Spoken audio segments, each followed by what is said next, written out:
Ujambo msikilizaji na karibu kwenye habari za Arizona FM Radio Home, ikiwa ni saa 3 majira ni Afrika Mashariki. Jina langu ni Eric Kalua.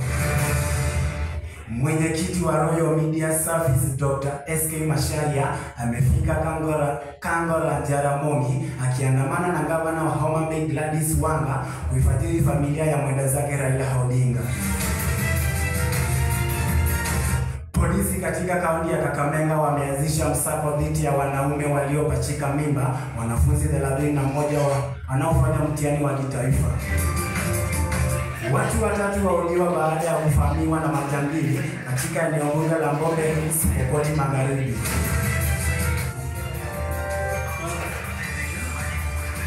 Maandamano yanaongoza Gen Z yamezuka usiku wa kuamkia leo Tanzania, siku moja tu kabla ya uchaguzi mkuu katika nchi hiyo. Na hapo ndipo nafikia kikomo kwenye habari za Arizona FM. Jina langu ni Eric Kalua.